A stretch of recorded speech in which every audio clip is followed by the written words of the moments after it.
Hello सबैजना साथीहरूलाई मेरो जय मसीह। आज तपाईहरुको बीचमा मौलिक शिक्षा लिएर पुनः उपस्थित भएको छु र आज तपाईहरुको बीचमा मैले यो प्रश्न लिएर आएको छु, बाइबलको परमेश्वर को हुन् भनेर तपाईहरु मैले जान्नु पर्ने हुन्छ, यसलाई चिन्नु पर्ने हुन्छ, उहाँलाई सिक्नु पर्ने हुन्छ। यसकारण तपाईले आफ्नो मनमा उत्तर बनाउनु होला कि बाइबलको परमेश्वर को हुन् भनेर तपाई र मैले यसलाई वचनहरुबाट हेर्ने छौं र हामी सबैले परमेश्वरको बारेमा जान्ने र सिक्ने क्रममा धेरै कुराहरू जो परमेश्वरले आफ्नो वचनहरू हामीलाई दिनुभएको छ र त्यो वचनहरूबाट हामीले जान्ने र सिक्ने क्रममा कहिलेकाहीँ कतै तपाई र मैले परमेश्वरको वचनहरूलाई राम्रोसँग नबुझेको र नसुनेको कारणले हामी अलिकति तपाई र म आफूले विश्वास गरेको आफ्नो परमेश्वरलाई तपाई र मैले गलत बुझाएर गलत तरिकाले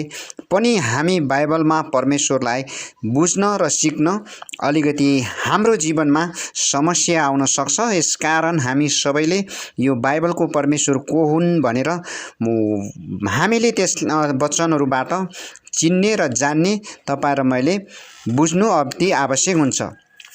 यसकारण हामी सबैजनाले परमेश्वरको बारेमा पुरानो करारमा हामी हेर्यौं भने परमेश्वरले आफूलाई धेरै नामहरूद्वारा प्रकट गर्नुभएको छ भने यहोवा नाम अनि परमप्रभु नाम, परमेश्वर नाम जस्ता नामहरू ठाउँ-ठाउँमा परमेश्वरले आफ्नो नामहरू चाहिँ त्यहाँ चिनाउनु भएको छ र यसकारण तपाई र मैले परमेश्वरको नामहरू धेरै छ र धेरै प्रकारले परमेश्वरलाई सिक्न सक्छौं। र नयाँ करारमा आएर हेर्यौं भने पिता परमेश्वर भनेर हामीले ठाउँ-ठाउँमा धेरै जसो पिता परमेश्वर भनेको शब्दहरूलाई हामी पाउँछौं। यो सबै कुराले तपाई र मलाई बाइबलको परमेश्वर को हुन् त भन्ने कुरामा तपाई र मैले बुझ्ने र यसलाई सिक्न अलिकति कठिन हुन्छ, गाह्रो हुन्छ। तर परमेश्वरलाई अलि राम्रैसँग चिनेर विश्वास गर्नु हाम्रो लागि अति उपयुक्त हुन्छ र हाम्रो विश्वासलाई यसले चाहिँ सही प्रकारले अगाडि हामीलाई मद्दत पुग्नेछ। यसकारण सबैजनाले यो बाइबलको परमेश्वर को हुन् भन्ने प्रश्नप्रति तपाई र मैले यसलाई छोटकरीमा केही कुराहरू हामी वचनहरूबाट यसलाई जानकारी लिनेछौं र जानकारी लिँदा सबभन्दा पहिला तपाई र मैले परमेश्वरको वचन पुरानो करारमा उत्पत्ति 1 अध्यायको 26 पदमा हामी हेर्यौं भने परमेश्वरले त्यहाँ लेखेको छ, आओ हामी सबै मानिसलाई आफ्नो स्वरूप र प्रतिरूपमा बनाऊ भनेर उहाँले त्यो वचन उहाँले भन्नुभएको शब्दबाट हामीलाई लाग्छ कि परमेश्वरमा धेरै परमेश्वर हुनुहुन्छ। उहाँ बहुवचन शब्द लेखेपछि परमेश्वरको बहुवचनमा परमेश्वर बोल्नु भएको छ भन्ने कुरा हाम्रो बुझाइ हुन्छ र यसकारण त्यो कुराबाट तपाई र मैले त्यो शब्दलाई फेरि हामी गलत प्रकारले बुझ्न गयौं भने परमेश्वर फेरि एक भन्दा धेरै हुनुहुन्छ भन्नेतिर जान्छौं। त्यसकारण हामी सबैलाई परमेश्वरको वचनमा हामी स्पष्ट थाहा छ कि हामी एक मात्र परमेश्वर हुनुहुन्छ, स्वर्ग र पृथ्वी सबै ठाउँमा एक मात्र सत्य एक मात्र परमेश्वर हुनुहुन्छ भन्ने हाम्रो सबैको विश्वास हो। त्यो विश्वास भइसकेपछि तपाई र मैले फेरि बाइबल को परमेश्वर को हुन् त भनेर तपाई र मैले त्यो परमेश्वरलाई तपाई र मैले वचनहरूबाट सिक्ने क्रममा अलिकति तपाई र मलाई उहाँको अलि आन्तरिक र गहिरो प्रकारले सिक्दै जाने क्रममा त्यो परमेश्वरलाई हामी वचनहरूबाट हेर्दाखेरि फेरि एक भन्दा धेरै व्यक्तिहरूमा देखेको जस्तो हामीलाई लाग्छ। तर यहाँनिर तपाई र मैले त्यो परमेश्वरलाई एक भन्दा धेरै हुनुहुन्न भन्ने कुरामा तपाई र मैले वचनबाट परमेश्वरलाई चिन्ने एउटा मात्र हामी एउटा शब्द हामीले प्रयोग गर्ने गर्छौं, त्रिएक परमेश्वर भनेर हामी त्यो शब्दलाई प्रयोग गर्छौं। यो त्रिएक शब्द भनेको के हो त भन्ने कुरामा हामी सबैलाई मनमा धेरै कुराहरू खेल्न सक्छ। जो तपाई र मैले बाइबलमा यो त्रिएक शब्द हामी पाउँदैनौं र नपाएको कारणले नपाउँदा तपाई र मलाई यो त्रिएक शब्द कहाँ लेखेको छ भन्ने कहीँ कतै हामीले यो कुराहरू हामी यसबाट तपाई र मैले परमेश्वर त्रिएक परमेश्वर हुनुहुन्छ भन्ने वचनको आधारहरूबाट हामीले बुझ्न सक्छौं। त्यो वचनहरू तपाईहरुको बीचमा म राख्ने छु र त्यो वचनहरूद्वारा हामीले बुझ्ने छौं र हामी सबैले यो वचन यो परमेश्वर को हुनुहुन्छ, बाइबलले तपाई र मेरो परमेश्वर को हुन् भनेर बताउनुहुन्छ भन्ने कुराको प्रश्नको उत्तरमा त्रिएक परमेश्वर हाम्रो विश्वास हो र परमेश्वर त्रिएक परमेश्वर हुनुहुन्छ भन्ने कुरा बाइबलले हामीलाई त्यो वचनहरूबाट हामीलाई यो कुरा स्पष्ट हुन्छ। अब त्यो कुरामा तपाईँ र मैले फेरि विचार गर्दै जाँदा अब त्रिएक परमेश्वर भनेको एक परमेश्वरमा तीन व्यक्तित्व हुन् भन्ने फेरि हाम्रो बुझाइ हुनुपर्छ। कहिलेकाहीँ तपाईँ र म त्रिएक परमेश्वर भन्नाले एक परमेश्वर तीन व्यक्ति भन्ने कुरा तपाईँ र मैले बुझ्छौँ। परमेश्वरमा एउटा परमेश्वर हुनुहुन्छ तर उहाँ परमेश्वर तीनवटा हुनुहुन्छ भन्ने कुराको कहीँ अर्थमा त्यस्तो कुरामा पनि विश्वास गर्ने मानिसहरूको एउटा गल्ती र भ्रम हुन जान्छ। हामी सबै स्पष्ट हुनुपर्छ एक परमेश्वरमा तीन व्यक्तित्व हुनुहुन्छ भन्ने कुरा हामी सबैको विश्वास हो र यो कुरालाई तपाईँ र मैले बुझ्न जरुरी छ। परमेश्वर एक नै हुनुहुन्छ तर उहाँको तीन व्यक्तित्व हुनुहुन्छ, जुन व्यक्तित्वको बारेमा तपाईँ र मैले यो कुरा नयाँ करारमा आएर हामी यसलाई स्पष्ट बुझ्ने छौं।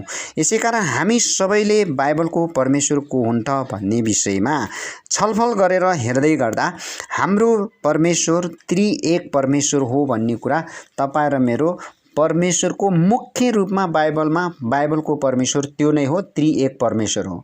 अब यो त्रिएकको विषयमा त धेरै मानिसहरूले बुझ्न र बुझाउनको निम्ति कठिन गाह्रो विषय हो। यसकारण हामी सबैले यो सबै कुराको एकैचोटि हामीले यसलाई सिक्नुभन्दा पनि बिस्तारै यसलाई तपाईँ र मलाई यस पवित्र आत्माले नै यो त्रिएक परमेश्वरप्रति सिकाउनुहुन्छ र त्यसअनुसार हामी बुझ्दै आफ्नो विश्वास त्यसअनुसार बनाउँदै जाने कुरा त्यो छँदैछ। तर पनि म तपाईँ हामी सबैले यो कुरालाई बुझ्न जरुरी छ कि हामी त्रिएक परमेश्वर कसरी भन्दाखेरि तपाईँ र मेरो परमेश्वरको वचनहरूबाट हामी हेर्यौं भने तिमोथी 1:7 पढ्यौं भने परमेश्वर एक मात्रै हुनुहुन्छ। अनि अर्को कुरा मलाकी 3:6 पढ्यौं भने परमेश्वर कहिले पनि बदलिनुहुन्न र यस मतलब तपाईँ र मैले परमेश्वरको यो वचनहरूलाई आधार मानेर आफ्नो विश्वासलाई यस अनुसार एक परमेश्वर कहिले पनि बदलिनुहुन्न, उहाँ एउटै हुनुहुन्छ, सत्य एक परमेश्वर हुनुहुन्छ, उहाँ कहिले बदलिनुहुन्न। यो कुरा तपाईँ र मलाई बाइबलको यो वचनले हामीलाई स्थिर बनाउँछ कि हामी एक मात्र परमेश्वर छ भन्ने हाम्रो विश्वास हो। अब यो एक परमेश्वर के हुन्छ त भन्ने कुरामा त्रिएक परमेश्वरलाई हामी विश्वास गर्छौं। त्रिएक भनेको एक परमेश्वरमा तीन व्यक्तित्व छन् भन्ने कुरा तपाईँ र मैले बुझ्नु जरुरी छ। कहिलेकाहीँ तपाईँ र मैले तीन व्यक्तित्व भन्दाखेरि के हो त भन्ने कुरामा हामी एक परमेश्वरमा पिता पुत्र पवित्र आत्मा परमेश्वर हुनुहुन्छ भन्ने हाम्रो यो त्रिएक भनेको नै त्यही हो। अब त्यो त्रिएक परमेश्वरलाई तपाईँ र मैले कहिलेकाहीँ फेरि नयाँ करारमा आएर हेर्दा कहीँ कतै कसैले फेरि पिता अलग पुत्र अलग पवित्र आत्मा अलग भनेर मानिसहरूले यसरी चाहिँ व्याख्या गरेको हुन्छ। तर हामी यहाँनिर यो कुरा बुझ्न जरुरी छ, स्पष्ट हुन जरुरी छ कि पिता पुत्र पवित्र आत्मा परमेश्वर एक नै हुनुहुन्छ, उहाँहरूको व्यक्तित्व मात्रै फरक हो। अब त्यो कुरालाई तपाईँ र मैले फेरि एक प्रकारले सिक्दाखेरि त्यो त्यसरी हामी बुझ्दाखेरि यो कहिलेकाहीँ के हुन्छ भन्दा तपाईँ र म यो तीन व्यक्ति तीन अलग अलग परमेश्वर भन्ने कुरामा यसरी व्याख्या विश्लेषण हुन जान्छ। त्यसकारण पिता पुत्र पवित्र आत्मा त्रिएक नै परमेश्वर हो भन्ने बाइबलले तपाईँ र मलाई सिकाएको परमेश्वर त्यो नै हो र त्यो हाम्रो विश्वास त्यो नै हो।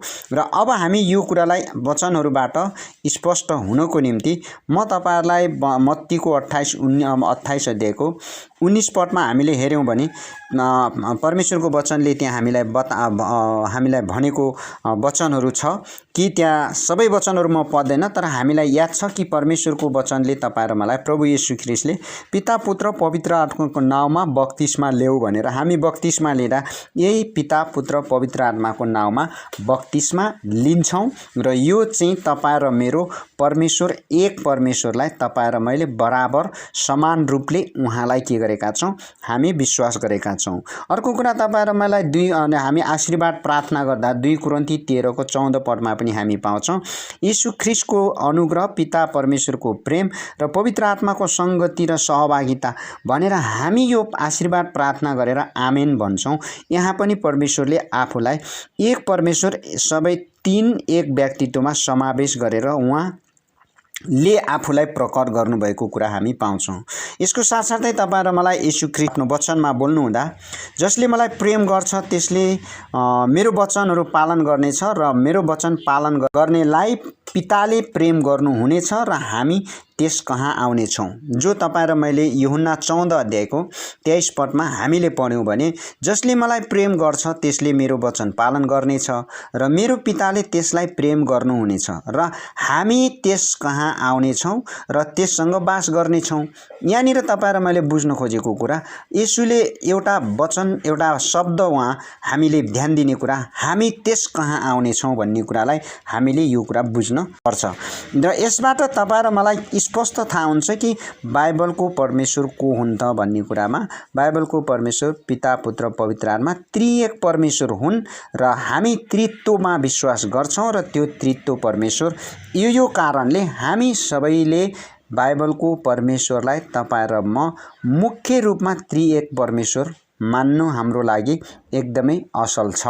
बाँकी सब कुरा तपाईँ र मलाई परमेश्वरको आत्माले सिकाउनु हुनेछ र उहाँको आत्माद्वारा हामी यो कुराहरू बुझ्नलाई मद्दत मिल्नेछ र यसकारण सबैजनालाई यो वचन बुझ्नको निम्ति परमेश्वरको आत्माले ज्ञान र समझ दिनुभएको होस्। सबैजनालाई फेरि पनि प्रभुको महिमाको निम्ति सबै कुराको लागि धन्यवाद।